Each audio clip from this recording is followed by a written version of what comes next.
موضوع الدرس في عظمة كتاب الله تبارك وتعالى وبيان اختلاف الشرائع، سورة المائدة، تفسير ابن كثير۔ الحمد لله رب العالمين، والصلاة والسلام على أشرف الأنبياء وسيد المرسلين سيدنا محمد وعلى آله وأصحابه أجمعين۔ اللهم صل على سيدنا محمد وعلى آل سيدنا محمد كما صليت على إبراهيم وعلى آل إبراهيم في العالمين إنك حميد مجيد۔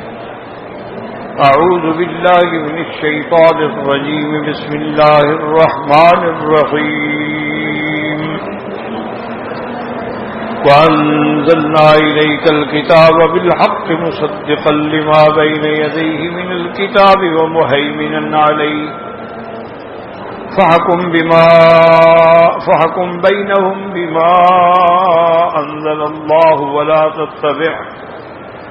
ولا تتبع أهواءهم أما جاءك من الحق، لكل جعلنا منكم شرعة ومنهاجا ولو شاء الله لجعلكم أمة واحدة ولكن ليبلوكم فيما آتاكم فاستبقوا الخيرات إلى الله مرجعكم جميعا فينبئكم بما كنتم فيه تختلفون، وأن احكم بينهم بما أنزل الله ولا تتبع أهواءهم واحذرهم أن يفتنوك عن بعض ما أنزل الله إليك، فإن تولوا فاعلم أنما يريد الله أن يصيبهم ببعض ذنوبهم وَإِنَّ كَثِيرًا مِّنَ النَّاسِ لَفَاسِقُونَ أَفَحُكْمَ الْجَاهِلِيَّةِ يَبْغُونَ وَمَنْ أَحْسَنُ مِنَ اللَّهِ حُكْمًا لِقَوْمٍ يُوقِنُونَ۔ الحمدللہ، کل کے دروس ماضی میں، دروس سابقہ میں نے عرض کیا تھا کہ اللہ نے سب سے پہلے نوح علیہ السلام کو رسالت و نبوت سے سرفراز فرمایا، اور سب سے آخر میں حضرت سیدنا محمد مصطفیٰ صلی اللہ علیہ وعلی آلہ واصحابہ وسلم تسلیما کثیرا کو رسول بنا کے بھیجا۔ تو آپ کی کتاب جو ہے وہ کتاب اللہ بھی ہے، کلام اللہ بھی ہے۔ آپ کی کتاب جو ہے وہ لوح محفوظ میں بھی محفوظ ہے، آسمان دنیا پر بیت العزت میں بھی محفوظ ہے، اور حضور صلی اللہ علیہ وسلم کے دل مبارک میں بھی محفوظ ہے، اور پھر حضور کے واسطے سے امت کے سینوں میں بھی محفوظ ہے، اور قیامت تک محفوظ رہے گی، جس میں کوئی رد و بدل نہیں ہو سکتا۔ یہ دو باتیں۔ تیسری بات یہ ہے کہ حضور صلی اللہ علیہ وسلم کی کتاب آنے کے بعد پہلی ساری کتابیں ختم ہوئی، جیسا کہ حدیث مبارک میں موجود ہے۔ حضور صلی اللہ علیہ وسلم کی مجلس مبارک میں صحابہ بھی تھے، حضرت ابو بکر، حضرت عمر رضی اللہ تعالی عنہما موجود تھے۔ حضرت عمر رضی اللہ تعالی عنہ کو کسی نے تورات کے کچھ اوراق جو ہیں وہ دیے کہ جی یہ کتاب تورات کے اوراق ہے۔ حضرت عمر رضی اللہ تعالی عنہ اس تورات کے اوراق کو پڑھنے میں مشغول ہوئے، اور اسی میں کچھ دیر گزر گئی تو حضور سیدنا ابو بکر رضی اللہ تعالی عنہ نے فرمایا کہ یا عمر، ثقلت کا امک یا عمر۔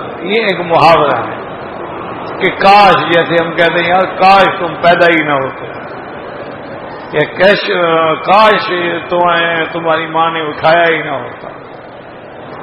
جیسے کہ قرآن میں ہے کہ بی بی مریم کو جب خوشخبری ملی بچے کی تو انہوں نے بھی کہا کہ یا لیتنی کنت نسیا منسیا، اے کاش میں مر گئی ہوتی، مٹی میں مل گئی ہوتی، یہ بات تو نہ مجھے دیکھنی پڑتی. تو یہ ایک محاورہ ہوتا. تو حضرت ابو بکر نے فرمایا کہ عمر کیا کر رہے ہو، کاش تمہیں تمہاری ماں نے نہ جینا ہوتا. تم ہمارا ہی توجہ رسول اللہ صلی اللہ علیہ وسلم، کیا تم حضور کے چہرے کو نہیں دیکھ رہے ہو؟ تو جب نظر اٹھا کے حضرت عمر نے دیکھا تو حضور کا چہرہ مبارک غصے میں سرخ، جلال میں تھا.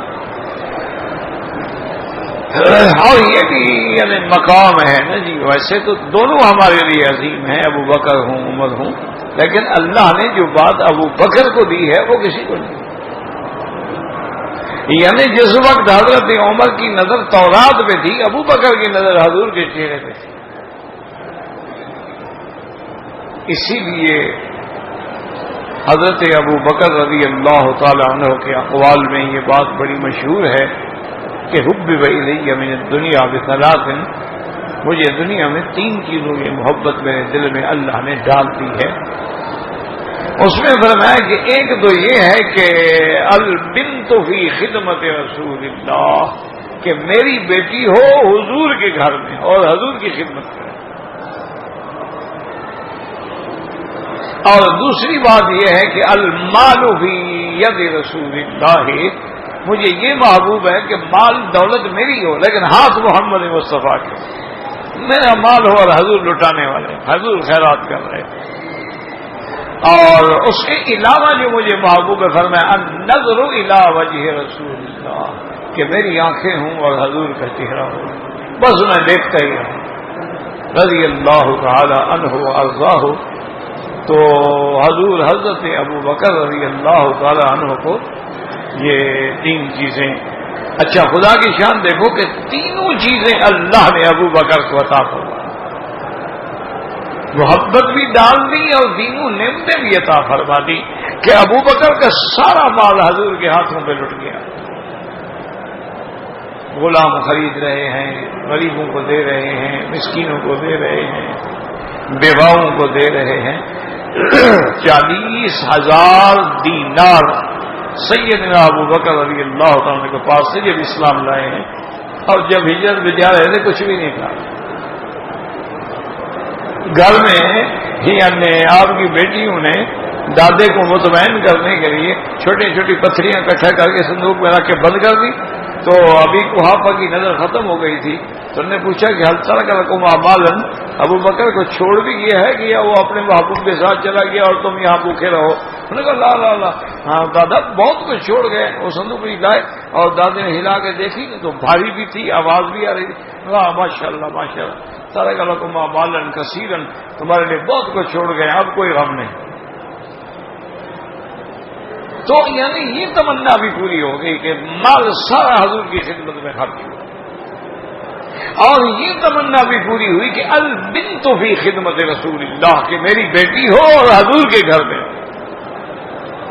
تو یہ اللہ نے یہ بھی بات پوری کر لی کہ سیدہ عائشہ صدیقہ رضی اللہ تعالی عنہا حضور پاک کی بیوی بنی اور امہات المؤمنین میں شامل ہوئی، اور حضور صلی اللہ علیہ وسلم کے ازواج میں سب سے بڑی عالمہ فاضلہ ذکیہ کہ بڑے بڑے اجلہ صحابہ بھی آگے بی بی عائشہ سے مسئلہ پوچھتے تھے رضی اللہ، اتنا بڑا علم. تو یہ خدمت بھی پوری ہو گئی.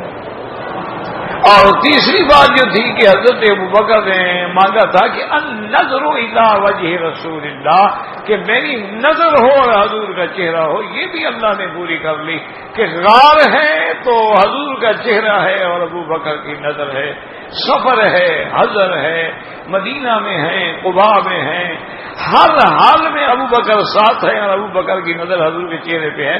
اور اللہ نے یعنی آپ کو موت دینے کے بعد بھی حضور کے قدموں میں سلا دیا تھا کہ قیامت تک بھی ابو بکر حضور کے ساتھ رہے. تو یہ باتیں اللہ نے ساری منظور فرما لی. تو حضرت ابو بکر غصے میں آئے.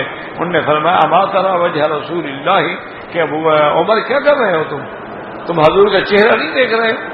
تو کہتے ہیں کہ جب میں نے سر اٹھایا تغیر وجہ رسول اللہ صلی اللہ علیہ وسلم, حضور کا چہرہ مبارک جو تھا غصے سے سرخ ہو گیا. لیکن حضرت عمر بھی تو رازدار نبوت تھے نا, ان کو محبوب کا منانا بھی تو آتا تھا نا کہ محبوب کو منایا کیسے جاتا ہے. تو فوراً کہا رضیت باللہ ربا وبالاسلام دینا وبمحمد صلی اللہ علیہ وسلم نبیا. یعنی 3 کلموں میں عمر نے پورے دین کی انتہا کر دی.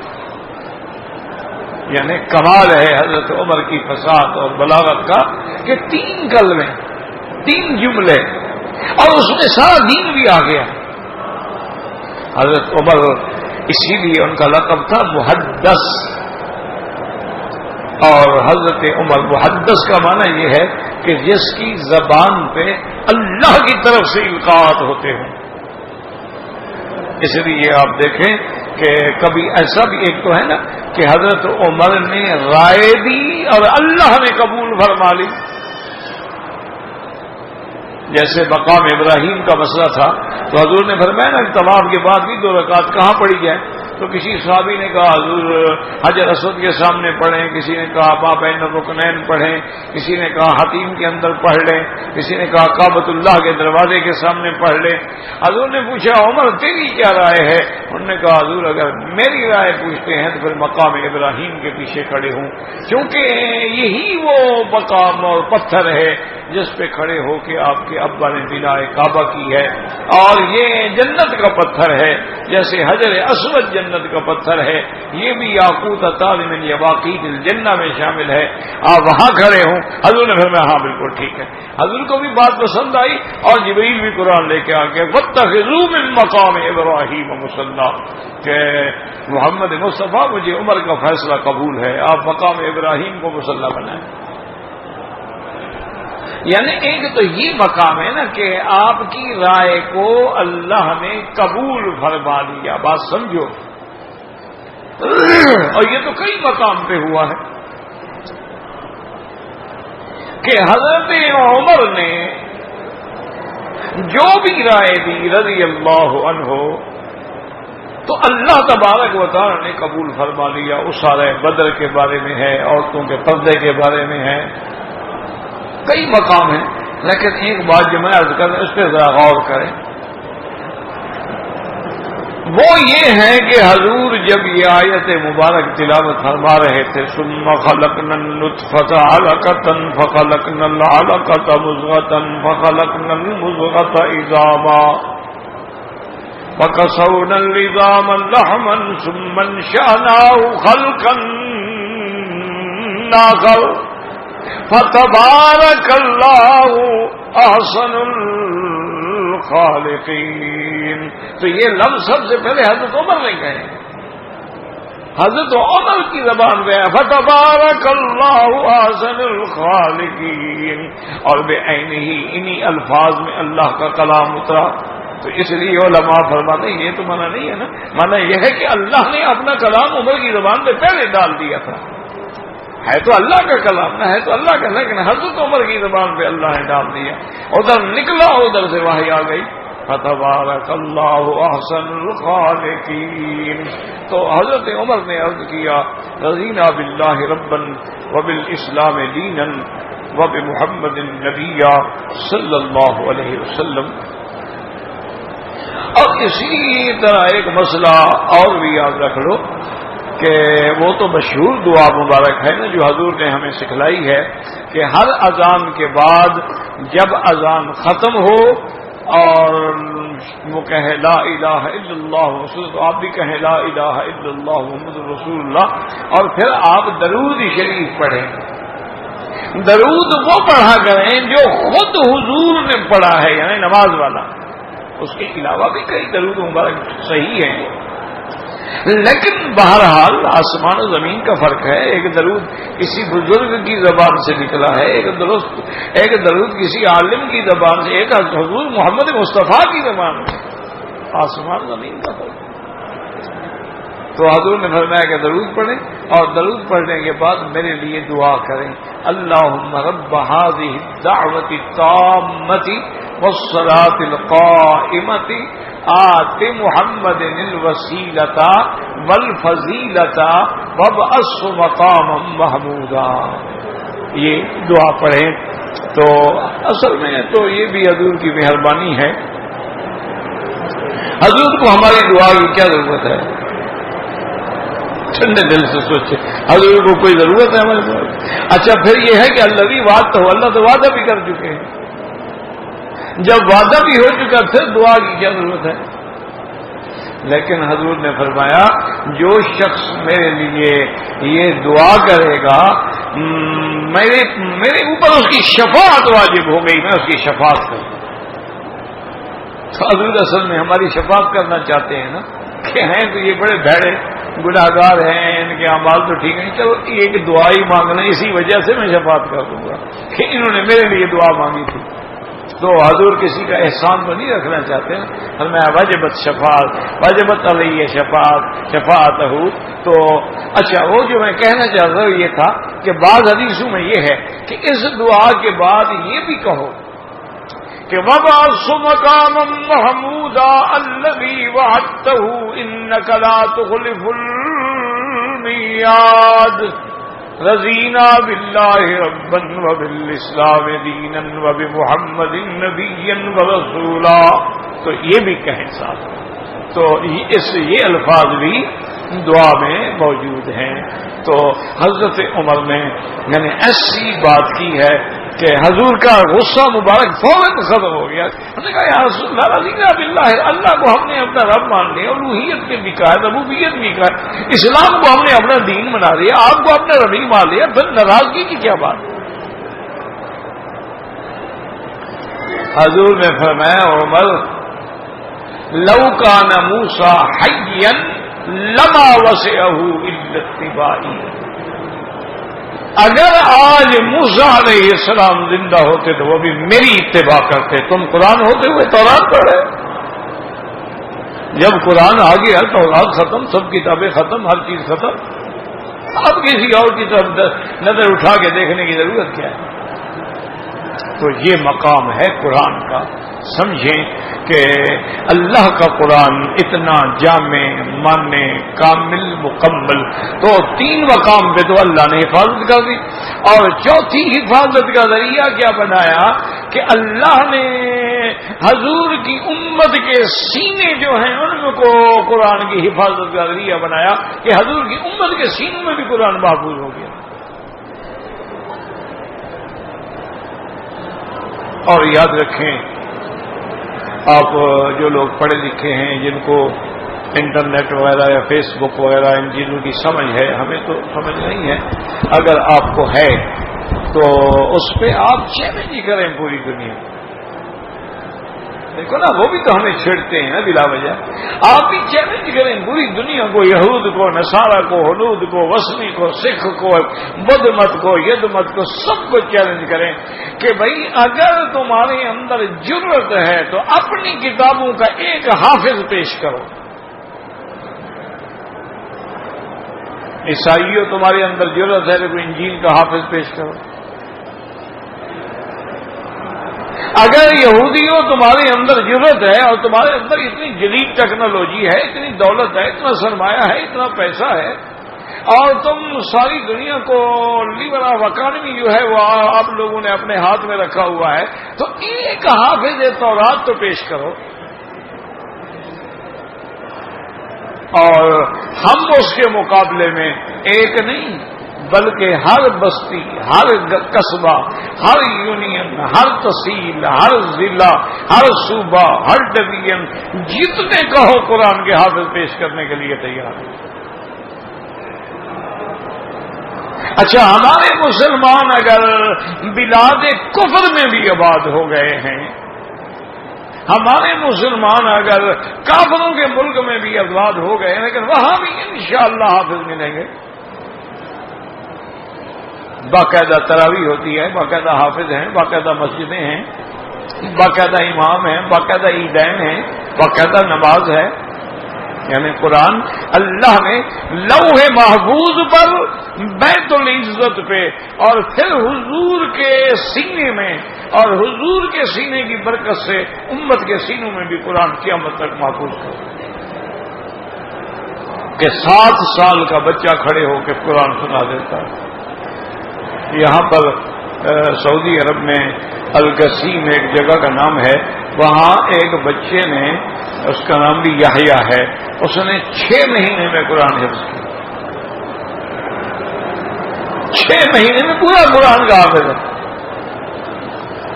اور اسی طرح یاد رکھیں کہ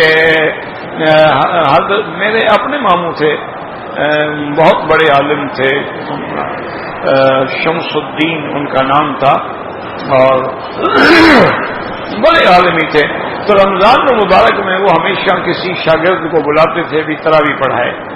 تو ایک دن جس حافظ نے وعدہ کیا تھا نا، اس کا رمضان سے 2 دن پہلے اطلاع آ گئی کہ حضرت میں مجبور ہوں، معذور ہوں، میں تراویح کے لیے حاضر نہیں ہو سکتا، آپ کسی اور کا بندوبست کریں۔ اب دوسرا حافظ ڈھونڈنا آسان تو نہیں ہوتا، اور پھر دیہات میں بستیوں میں آ کے پڑھائے۔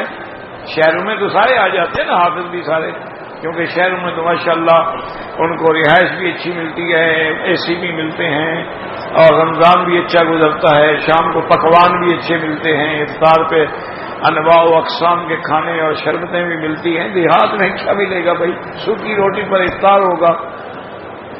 تو بہرحال وہ نہ آیا۔ تو پہلی رات تو ماموں فرماتے تھے کہ میں نے آخری سپارے کی جو صورتیں مجھے یاد تھی نا، وہ میں نے اس سے 20 رکعتیں پوری کی، لیکن دل میں بڑا شرم آیا کہ پہلا رمضان ہے کہ ہم پورا قرآن ہی نہ سنیں۔ تو فرماتے ہیں کہ دوسرے دن میں نے نیت کر لی، دن میں ایک پارا یاد کرتے تھے، رات کو وہی تراویح میں سنا دیتے، یعنی مہینہ ختم، پورا قرآن بھی یاد ہو گیا۔ تو وما ذالک علی اللہ بعزیز، اللہ کے آگے کیا مشکل ہے ایسے لوگ پیدا کر دیں۔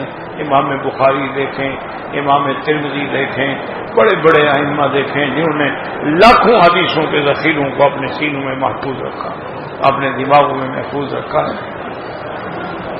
اور امام ابو حنیفہ رحمۃ اللہ علیہ تو حدیث کے بارے میں بڑے سخت تھے نا، باقی تو محدثین فرماتے نا کہ راوی یعنی ثقہ ہو، عادل ہو، ضبط ہو، اس کا حافظہ ٹھیک ہو، اور اس میں اور کسی قسم کی کوئی بات برائی نہ ہو، تو امام صاحب فرماتے ہیں کہ نہیں، جب سے حدیث سنی ہے اس وقت سے لے کر آج تک اس کو پوری پوری یاد ہو۔ یہ نہیں کہ صرف سننے کے وقت یاد تھی۔ اچھا ابتدا میں اس نے 6 سال دیا تو نہیں، آج تک وہ حدیث یاد ہو اور وہ لفظ یاد ہوں جو محمد مصطفیٰ کی صلی اللہ علیہ وسلم۔ کتنے سخت تھے امام صاحب رحمت اللہ علیہ حدیث لینے کے مسئلے میں، ان کے شرائط جو تھے وہ بڑے سخت تھے، جو اور مجتہدین کے پاس ایسے نہیں تھے۔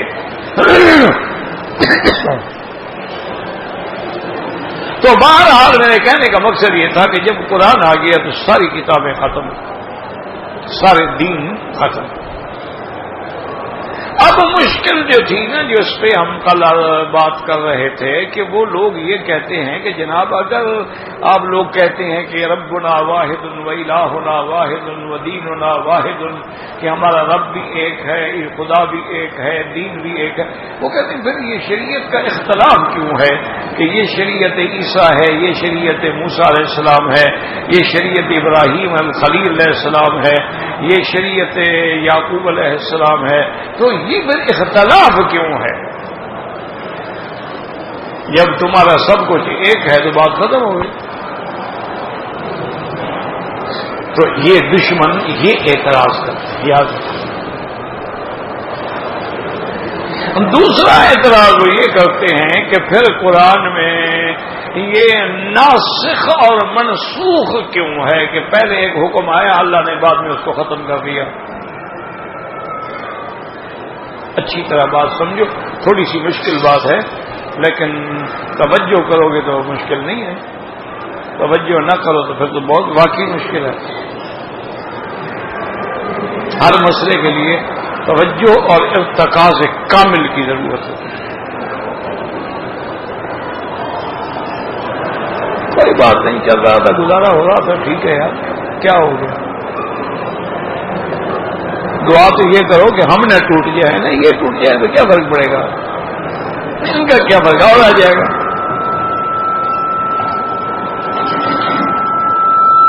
اب اتنا وقت ضائع ہو گیا نا، ایک مسئلہ تو بیان ہو جاتا ہے۔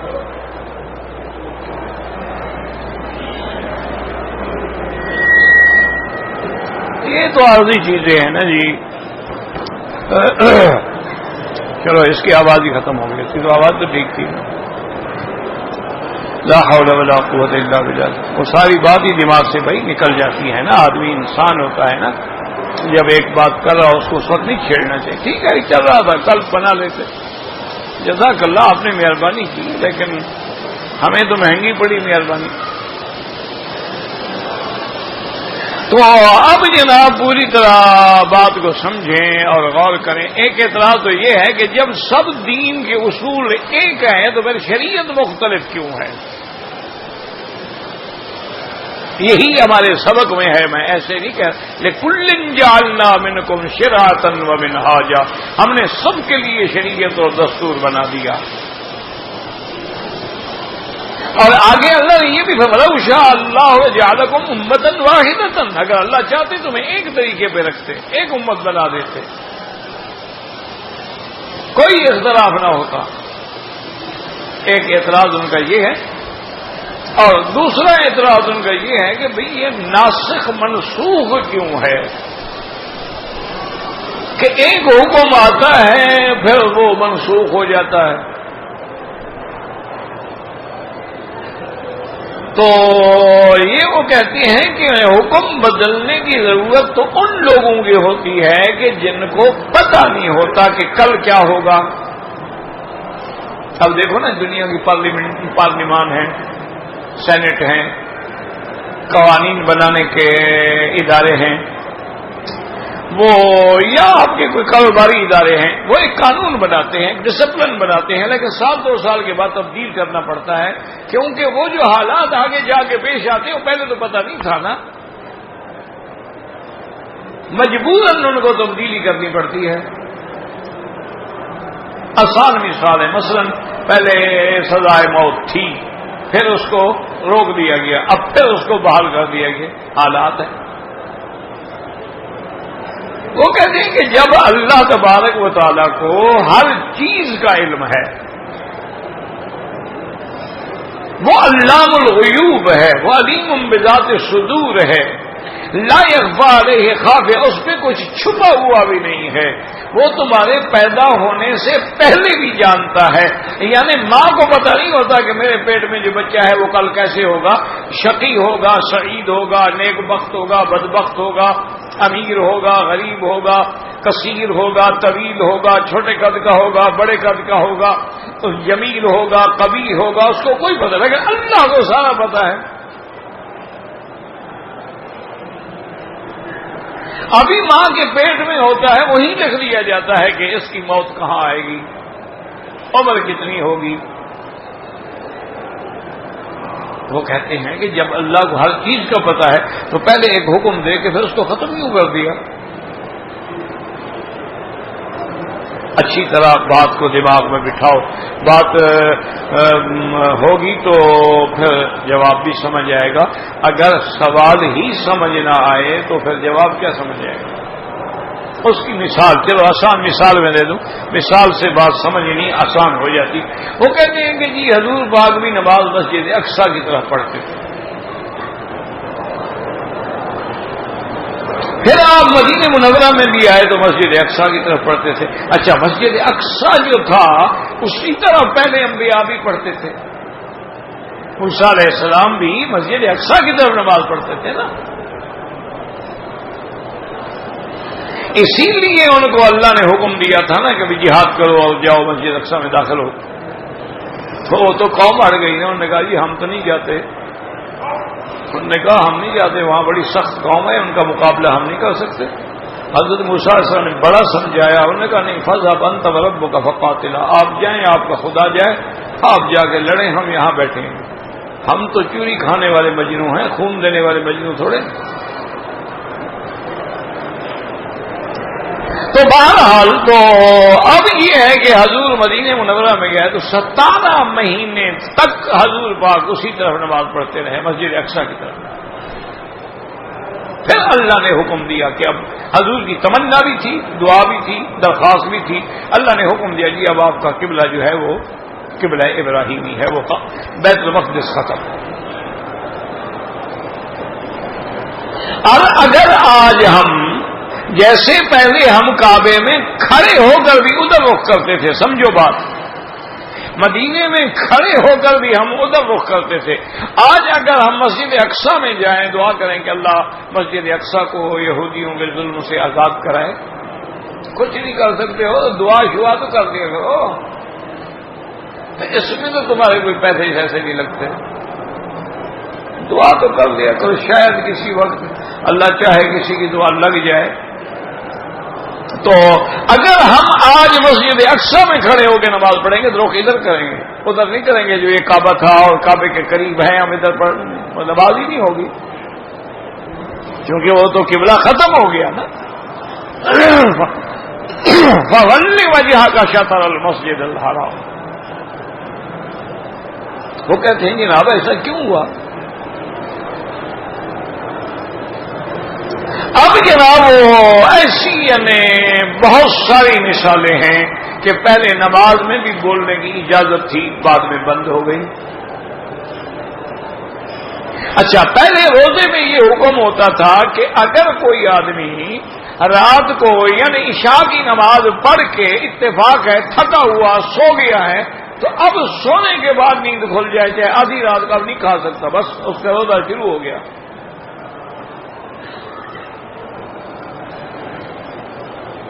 تو اب جناب یہ حکم تھا، بڑی مشکل تھی، پھر اللہ نے یہ حکم بدل دیا، حکم دیا کہ کلو وشربو،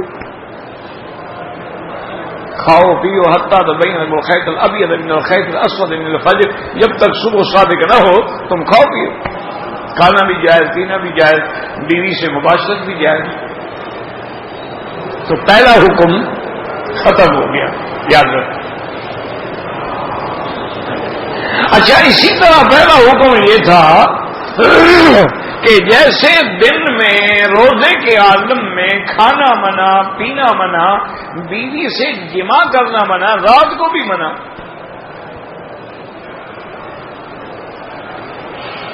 رات کو بھی بیوی کے ساتھ وہ نہیں مل سکتا۔ یہ حکم جو ہے بڑا سخت تھا، لیکن حکم تھا اللہ کا۔ حضرت اچھا خدا کی قدرت ہے کہ یہ اللہ کی رحمت ہوئی، لیکن ہوئی حضرت عمر کی وجہ سے،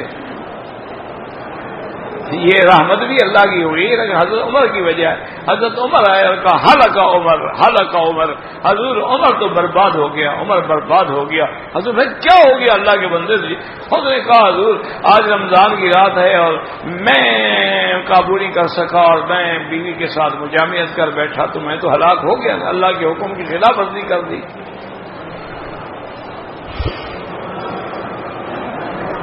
حضور نے فرمایا اللہ کے بندے تمہیں کیا ہو گیا؟ انہوں نے کہا یا رسول اللہ اتفاق کی بات ہے کہ میں سویا تھا، پھر میری آنکھ کھلی تو میں نے دیکھا کہ میری بیوی کی پنڈلیوں پہ کپڑا نہیں ہے، تو نظر پڑ گئی، میں قابو نہیں کر سکا اپنے آپ کو۔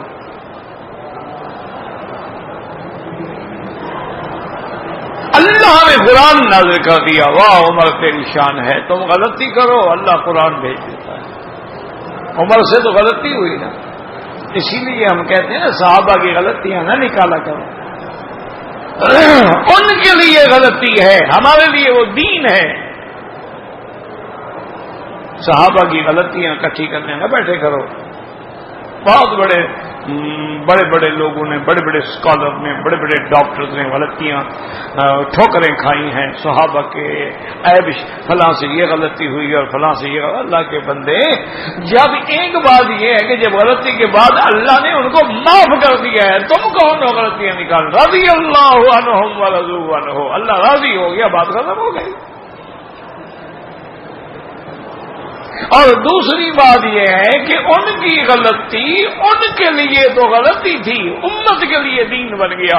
اگر وہ غلطی نہ کرتے تو قرآن کیسے نازل ہوتا؟ اللہ نے فرمایا احل لکم لیلۃ الصیام الرفث الی نسائکم ہن لباس لکم وانتم لباس لہن. اللہ نے فرمایا اب میں نے تمہارے لیے حلال کر دیا ہے کہ رمضان کی رات میں اپنی بیویوں سے مجامعت کر سکتے ہو. وہ تمہارے لیے پردہ ہے، تم ان کے لیے پردہ ہو. تمہارا لباس ہے، تم ان کے لیے لباس ہو. تو اجازت. تو اب یہی اعتراض ہیں جو دشمن کرتے ہیں کہ جی کیا حضور کو پتہ نہیں تھا، اللہ کو پتہ نہیں تھا کہ یہ حکم نہیں چلے گا اور صحابہ سے بھی غلطیاں ہو جائیں گی، پھر حکم دینے کی ضرورت کیا تھی؟ اگر دے دیا تھا تو پھر ختم کیوں کیا؟ کیا پہلا حکم غلط تھا یا دوسرا غلط ہے؟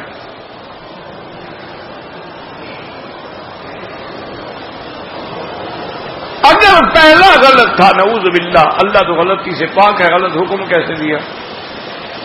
اور اگر وہ حکم غلط نہیں تھا تو پھر اس کو ختم کیوں کیا؟ یہ شبہات ہیں، یہ اعتراضات ہیں دشمنوں کے، اعداء اسلام کے، جو لوگوں کے دماغوں میں ڈالتے رہتے ہیں، لوگوں کے دماغوں کو بھرتے رہتے ہیں. اور آہستہ آہستہ جب شک پیدا ہو جائے نا، انجام اس کا بربادی ہوگا. شک آ گیا نا دل میں، یاد بات تو ٹھیک کہتے ہیں، ایسا کیوں ہوا؟ بس یہ خیال آیا تو وہ انسان تو گیا نا. اب بات سمجھو، اللہ فرماتی ہے لِكُلٍّ جَعَلْنَا مِنْكُمْ شِرْعَةً وَمِنْهَاجًا. ہم نے سب کے لیے رستہ اور دستور الگ بنایا شریعت کا. کیوں؟ کہ اس وقت ضرورت یہ تھی. اصول ایک ہے، جیسے درخت ہوتا ہے، درخت کی جڑ ایک ہوتی ہے، اوپر شاخیں جو ہیں وہ مختلف ہوتی ہیں. تو اس میں کیا ہو گیا؟ درخت تو ایک ہے نا، اصول ایک ہے، اصول دین ایک ہے، اس میں کوئی شک نہیں. لیکن آگے شاخیں جو ہیں وہ الگ ہیں. اور وہ الگ کیوں ہیں؟ اس وقت کے حالات کے مطابق اللہ نے حکم دیا ہے. جیسے آپ ڈاکٹر کے پاس جاتے ہیں، ڈاکٹر تحقیق کرتا ہے، تفتیش کرتا ہے، آپ کے لیے وہ تحلیل کرتا ہے، آپ کے ایکس رے لیتا ہے، سارا کچھ کرنے کے بعد ایک نسخہ بناتا ہے اور سمجھاتا ہے کہ جی یہ انجیکشن ہے، یہ کیپسول ہے، یہ گولیاں ہے، یہ فلاں ہے، اور یہ 5 دن اس طرح استعمال کر کے 5 دن کے بعد دوبارہ آئے، پھر میں چیک کروں گا.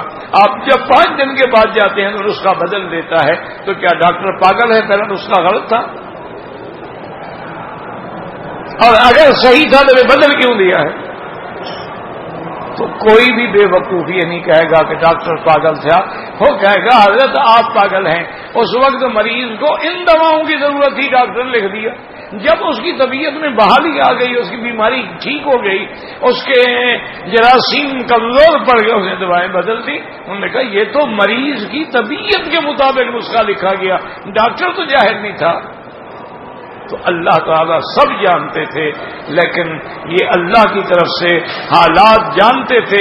ہر موسم میں، ہر زمان میں، ہر وقت میں جو احکام دیے ہیں، اور پھر ان کے بعد دوسری شریعت آ گئی ہے، اس دور کے مطابق وہ ضروری تھے، بعد کے دور کے مطابق وہ ضروری ہے.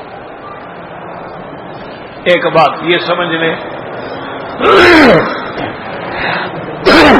اچھا، دوسری بات یہ ہے کہ ایک وقت میں، یعنی باقی شریعتوں کو بھی چھوڑ دو، ہماری اپنی شریعت میں بھی ابھی ایک وقت میں نماز سبحان اللہ اہم العبادات ہے. لیکن اگر سورج نکل رہا ہو تو نماز پڑھنا حرام ہے. فجر کی سورج نے اپنا نماز کے بعد سے لے کر سورج تک نماز پڑھنا منع ہے. اچھا، اسی طرح سورج جب سر پہ ہو تو نماز منع ہے. سورج جب ڈوب رہا ہو تو نماز منع ہے. عصر سے لے کر مغرب تک نماز منع ہے. حالانکہ اب نماز ہے، لیکن ان اوقات میں اللہ نے منع کر دی. اب کوئی کہے گا بھی ہم تو نماز پڑھ رہے ہیں، کیوں منع کر دی؟ تو یہ اللہ جانتے تھے کہ یہ وہ اوقات ہیں کہ سورج کی پرستش کرنے والے ان اوقات میں عبادت کرتے ہیں. تو کہیں مسلمانوں کی عبادت پر بھی کوئی دھوکہ نہ کھا لے کہ شاید یہ بھی سورج پرست ہے اس ٹائم پہ جو کھڑے ہیں نماز پڑھ رہے ہیں. اللہ نے حالانکہ نماز ہے، اچھا، جیسے روزہ رکھنا ایک بہت بڑی عبادت ہے، لیکن کوئی عید کے دن روزہ رکھے گناہگار ہے، کوئی ایام تشریق میں روزہ رکھے گناہگار ہے، یعنی 11، 12، 13 ایام تشریق جو ہیں عید کے دن جن کو آپ کہتے ہیں، اس میں روزہ رکھنا حرام ہے۔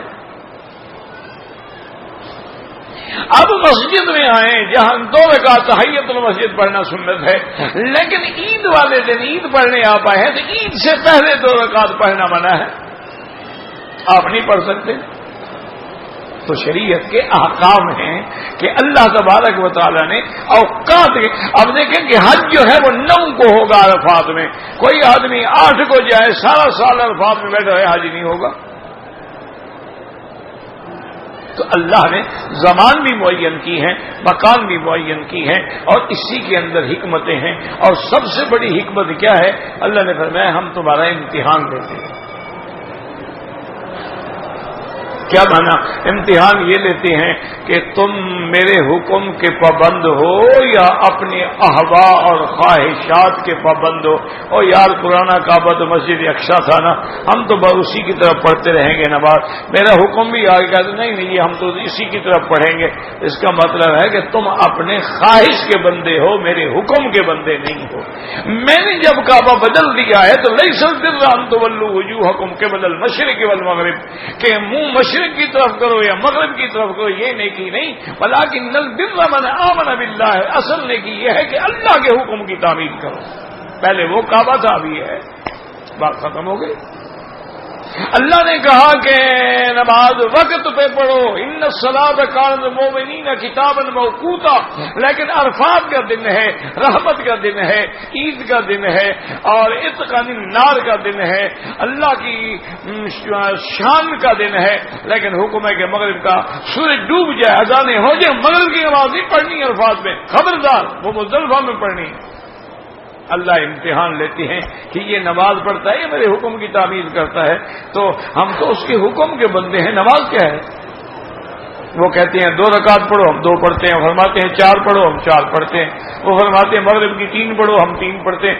اب اگر کوئی اگر مگر کرنے بیٹھ جائے کہ جی مغرب کی 3 کیوں ہیں اور عشاء کی 4 کیوں ہیں، عشاء کی 3 ہوتی اور مغرب کی 4 ہوتی، تو یہ اگر مگر اللہ کے حکم کے آگے نہیں چلتی ہے۔ یہی وہ امتحان لیبلوکم ایکم احسن عملا، ہم امتحان لینا چاہتے ہیں تمہارا کہ کون میرا بندہ ہے اور کون جو ہے وہ اپنے خواہشات، اپنے نفس کا بندہ ہے۔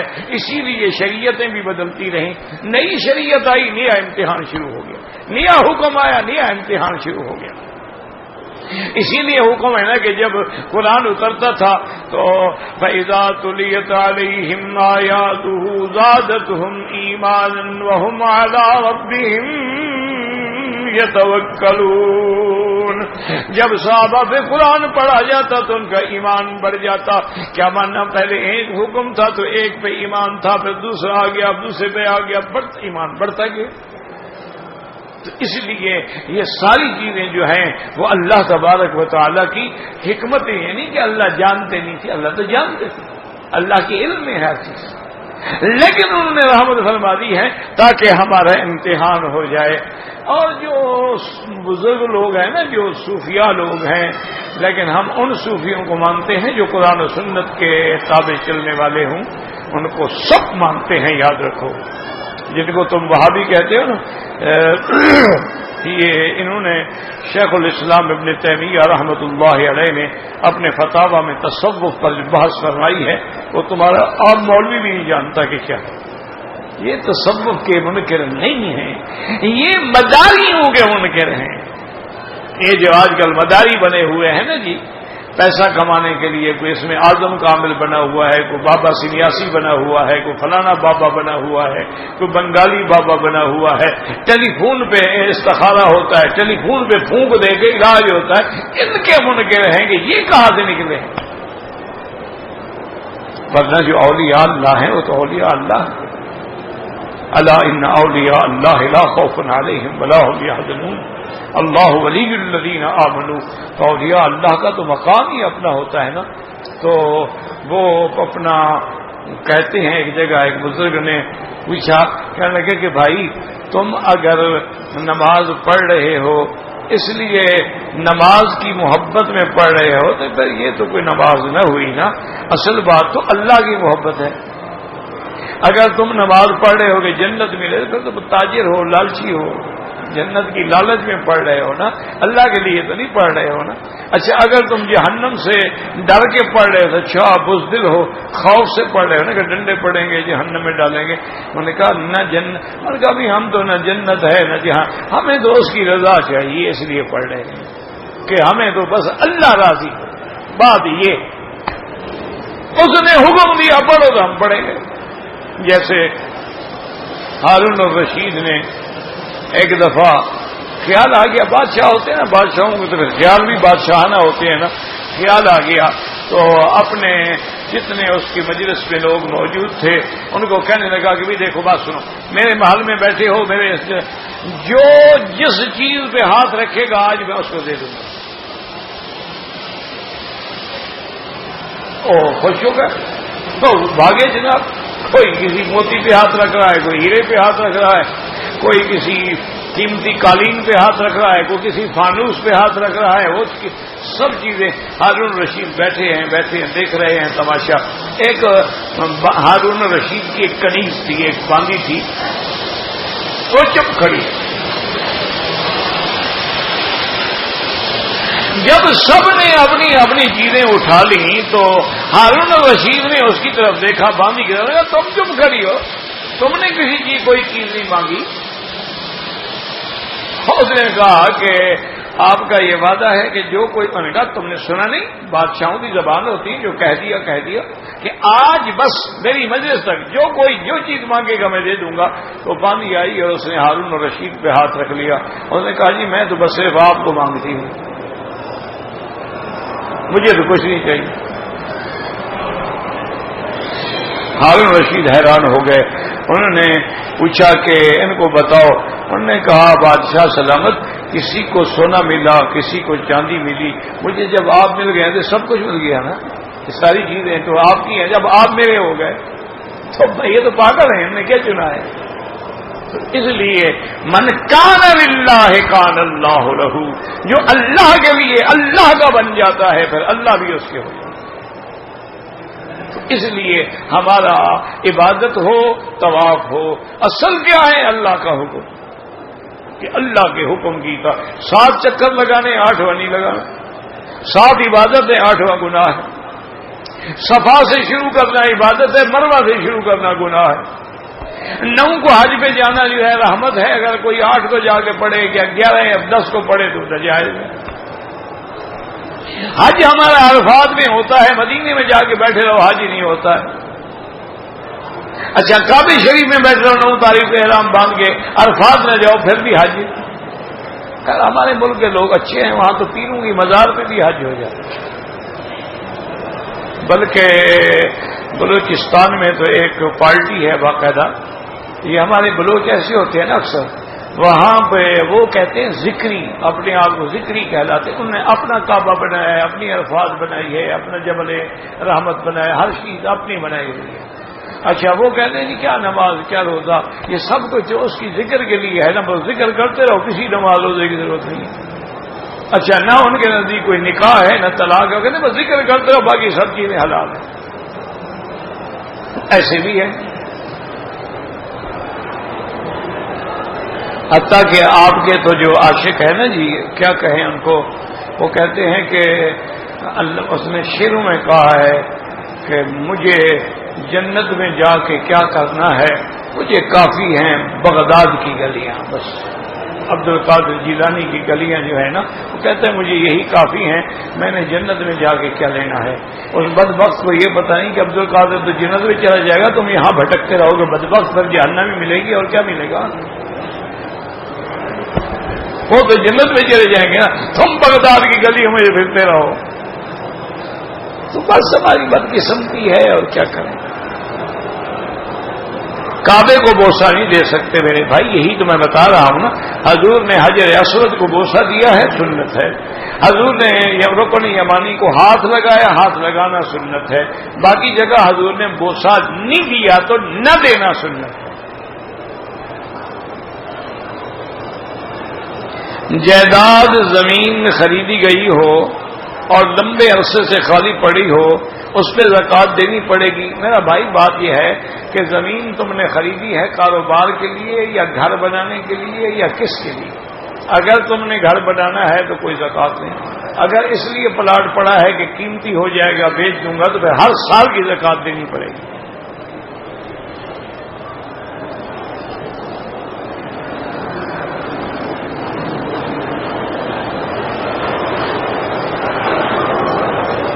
کہتے ہیں کہ ہم نے پاکستان سے بھی عمرہ کر لیا ہے، مدینہ منورہ سے بھی عمرہ کر لیا ہے، اب اگر ہم مسجد عائشہ سے عمرہ کریں تو میرے بھائی یہ نفل عبادت ہے، کرنا چاہو تو مسجد عائشہ سے بھی کر سکتے ہو، یہ رانا سے بھی کر سکتے ہو، عرفات کے میدان سے بھی جا کے احرام باندھ سکتے ہو، حدیبیہ سے بھی باندھ سکتے ہو، جدے سے بھی نہ کرو تو نہ کرو، نفلی عبادت ہے۔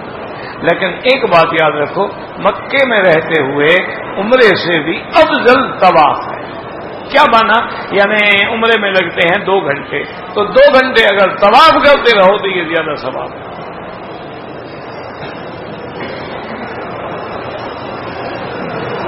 اگر کسی آدمی کو ریا کی بیماری ہے، وہ بیچارہ وضو کرتا ہے، ہوا خارج ہو جاتی ہے، کوئی بات نہیں، وہ مجبور ہے، اس کے لیے یہ ہوگا کہ جیسے مثلا مغرب کی نماز کا وقت ہوا اذان کا، وہ وضو کرتے، اب وہ باقی خارج ہوتی رہے، اب عشاء تک یہی وضو کافی ہے، عشاء سے وضو کرے کل صبح تک یہی کافی ہے، ہر نماز کے لیے نیا وضو کرے، بس پڑھتا رہے، ہوا خارج ہوتی ہے، اس کے بس میں نہیں ہے، وہ کیا کر سکتا ہے بیچارہ۔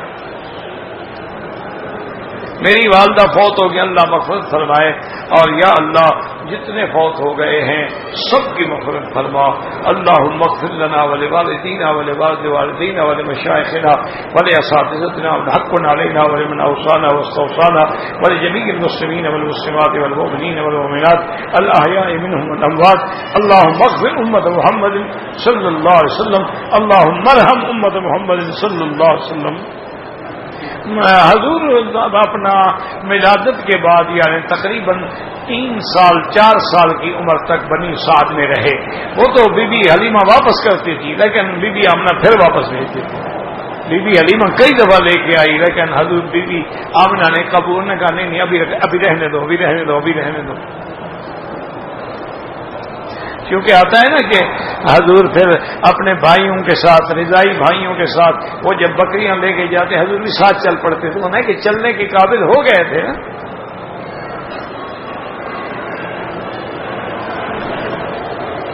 4 دن مکے میں 8 دن مدینے میں 4 دن مکے میں نماز قصر ہوگی، مسافر ہے، جب ایک جگہ پر 15 دن ٹھہرنے کی نیت ہو پھر نماز پوری پڑھیں، ورنہ قصر کریں۔ محمد عدل محمد عفیف، بھائی صرف محمد رکھو، اس سے بڑا کوئی نام ہے دنیا میں؟ حضور کا نام ہے نا انا محمد، بس انا احمد، یہ جو تم 2 3 نام ملا دیتے ہو نا یہ ٹھیک نہیں ہے۔ محمد عدل محمد عفیف کوئی بات نہیں، لیکن کوئی غلط بات، صرف محمد۔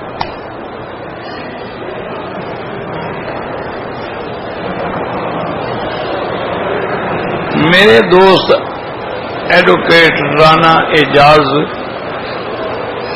جنگ روزنامہ اخبار کی طرف سے سلام ہے، اللہ خوش رکھے ان کو، جب جائیں تو میرے بھی ان کو سلام کہیں، جب آپ لاہور آئیں تو آپ کو ہماری دعوت ہے۔ میں ابھی تو میرے عزیز میرے محترم تقریباً 8 سال یا 9 سال ہو گئے میں پاکستان نہیں جا سکا، اللہ عالم کیا وجہ ہے، ہر سال تیاری کرتا ہوں، عین وقت پہ قدرت روک دیتی ہے، اب اس کا کیا علاج، میرے پاس تو کچھ نہیں۔ بہرحال آپ کی محبت ہے، آپ کی شفقت ہے، میں حرم میں بیٹھ کے وعدہ نہیں کرتا، مجھے کیا پتا جب میں وہاں آؤں گا تو مجھے آپ کا نمبر بھی یاد رہے گا کہ نہیں رہے گا، لیکن آپ مجھے ملیں گے انشاءاللہ، تو ضرور انشاءاللہ ملیں گے آپ کو، اگر میں آیا تو پھر لاہور بھی آؤں گا انشاءاللہ۔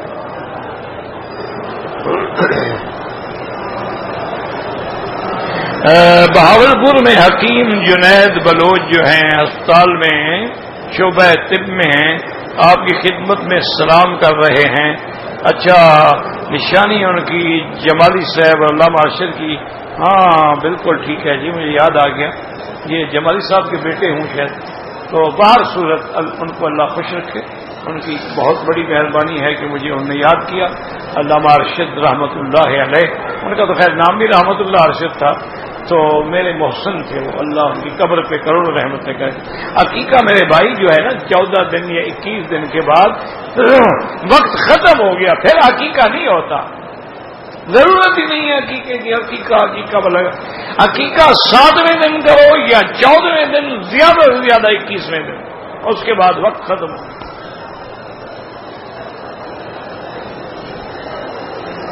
اور شوق ہے نا تو خیرات کر دو، کوئی ضروری عقیقے کے نام سے کرنی، پیسے خیرات کر دو۔ کچھ لوگ جو ہیں وہ ربیع الاول میں جھنڈیاں ونڈیاں لگاتے ہیں، یہ تو لوگوں کی سنت ہے، حضور کی سنت نہیں ہے، یہ خالص بدعت ہے، اس کا اسلام سے دین سے کوئی تعلق نہیں۔ قرآن و حدیث میں صرف 2 عیدیں ہیں، ایک رمضان کی عید ہے، ایک قربانی والی عید ہے، اس کے علاوہ کوئی عید میلاد نہیں، کوئی عید نوروز نہیں، کوئی عید نہیں ہے۔ بار بار عمرے سے ثواب افضل ہے۔ نماز کے بعد جنازہ کے بعد جو دعا کرتے ہیں وہ بدعت ہے، نماز جنازہ خود دعا ہے۔ شیعہ کے نکاح اور جنازے میں جانا چاہیے نہیں جانا چاہیے۔ 11ویں کا کیا حکم ہے؟ خالص بدعت ہے۔ میرے بھائی کچھ غور بھی کیا کرو نا، تم 11ویں والے پیر کی مناتے ہو نا، تو جو لوگ ان سے پہلے فوت ہو گئے وہ تو بیچارے بغیر 11ویں کے گئے نا، ان کا کیا ہوگا؟ کیوں گھرتے ہو کس سے؟ اچھا تم مجھے یہی دکھا دو نا کہ حضرت عبد القادر جیلانی نے لکھا ہو 11ویں کرو، تو میں بھی کیا کروں گا؟ چلو قرآن حدیث کی بات کو چھوڑو، تو تم مانتے نہیں ہو نا۔ مجھے پیرانے پیر کی کتاب میں لکھی ہوئی بات دکھا دو، میں تمہاری بات مان لوں گا۔ وہ تو سب سے بڑے موحد تھے، وہ تو کامی الشرک والبدعت تھے، ان کی تو ساری زندگی بدعت اور شیعت کے خلاف گزری ہے۔ وہ اتنا بڑا موحد آدمی وہ ایسی باتیں کر سکتے ہیں؟ اذان سے پہلے صلاۃ والسلام پڑھنا بدعت ہے نا، سارا دن کیوں نہیں پڑھتے ہو؟ تمہیں صرف اسی وقت یاد آتا ہے جب بدعت کا وقت ہو۔ خواتین کے بعد ختم پڑھوایا جاتا ہے یا عزیزوں کو بلایا جاتا ہے، ختم کے بعد کھانا کھلایا جاتا ہے، بالکل ناجائز ہے، بالکل حرام ہے، کھلانا بھی حرام، کھانا بھی حرام۔ کس کے مال سے کھلا رہے ہو؟ میت کے مال سے یا اپنے مال سے؟ وہ تو مر گیا، اس کی جائیداد وارثوں کی ہو گئی، وارثوں میں بچے نابالغ ہیں، ان کی تو اجازت ہی نہیں ہے، تم کس کے مال سے کھلا رہے ہو؟ تو بالکل حرام ہے۔ اچھا چلو تم ٹھنڈے دل سے مجھے یہ بتاؤ کہ حضور کی شان تو خیر بہت بلند ہے نا، حضرت ابو بکر کے کل خوانی اور ختم کس نے پڑھے تھے؟ حضرت عمر، حضرت عثمان، حضرت علی، حضرت حسن، حضرت حسین، زین العابدین، اہل بیت رسول اللہ، ان کے ختم شریف اور کل شریف اور 40ویں شریف اور 11ویں شریف اور 12ویں شریف کس نے بنائی تھی؟ اچھا چاول ہمارے ہوتے ہیں، ثواب کی کنجی مولوی کی جیب میں ہوتی ہے، مولوی آئے ختم پڑے تو تقسیم کریں نا۔ مولوی ایسا پاگل ہے، جب تم نے ثواب اس کو دے دیا وہ اپنے باپ دادے کو دے دے گا، تمہیں کیوں دے گا؟ کہتے ہیں نا جی میں نے قرآن شریف پڑھا، ثواب کا آپ کو آپ کے ملک، یہ ثواب بھی تمہارے ملک، یہ ثواب بھی تمہارے ملک۔ مولوی کہتا ہے کر دو، سارے مجھے مالک بنا دو، تم جاؤ انشاءاللہ میں بھی اپنے ماں باپ کو بخشوں گا۔ میرا دوست ہے، اس کا موڈ خراب ہوتا ہے تو اس کو صحیح کرنے کا کیا طریقہ ہے؟ یہ میرا بھائی کسی سائیکاٹرسٹ ڈاکٹر کے پاس جا کے موڈ ٹھیک کریں، میں تو موڈ نہیں ٹھیک کر سکتا، البتہ ہمارے بلوچ جو ٹھیک کرتے ہیں وہ اس کو آرام سے الٹا لٹکا کے 5-7 رکھتے ہیں تو بالکل موڈ ٹھیک ہو جاتا ہے۔ مجال ہے پھر خراب ہو، تجربہ کر کے دیکھو تو اس کو آج رسی ڈال کے لٹکاؤ، دیکھو موڈ ٹھیک ہوتا ہے۔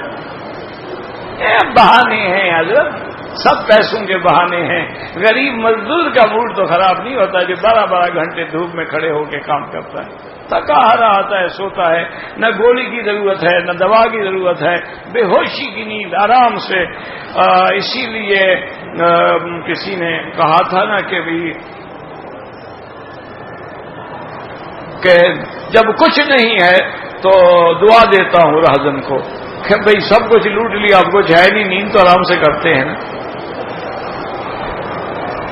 احرام باندھنے سے پہلے پاؤں کے نیچے چھالا تھا، احرام باندھا چھالا پھٹ گیا، کوئی بات نہیں، کوئی بات نہیں، اور وہ اس کا چمڑا لٹک گیا، اس کو بھی کاٹ سکتے ہو، کوئی مسئلہ نہیں۔ یہ تھوڑا ہے کہ ابھی تکلیف ہو تو تم پھر بھی اس کو رہنے دو۔ میں نے پہلے عمرہ کیا تھا، اپنے بال استرے کے ساتھ مڈا دیے، میں نے پھر عمرہ کیا ہے، بال نہیں مڈائے ہیں تو دم پڑ گئی۔ بال ہوں یا نہ ہوں آپ کو استرا تو پھروانا تھا، اس کے بغیر تو آپ احرام سے نکل ہی نہیں سکتے۔ جتنے عمرے کریں گے سر پہ استرا پھروائیں گے، بال ہوں یا بال نہ ہوں۔ اگر طواف کے نفل ہیں اور عین زوال کا نہ پڑھیں بعد میں پڑھ لیں۔ امام ابو حنیفہ رحمۃ اللہ علیہ کے نزدیک اوقات مکروہہ میں طواف کے 2 رکعت بھی نہ پڑھیں۔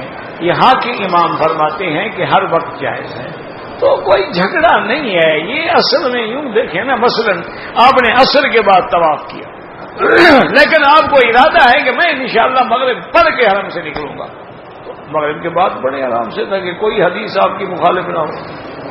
اور اگر آپ نے عصر کے بعد طواف کیا، قافلہ جا رہا ہے، گاڑیاں تیار کھڑی ہیں، کر لو، پڑھ لو اور چلے جاؤ، کوئی بات نہیں، کوئی جھگڑے والے مسئلے تو ہے ہی نہیں نا۔ یہ جھگڑا تو لوگوں نے بنا رکھا ہے، تو افضل غیر افضل کی باتیں ہیں۔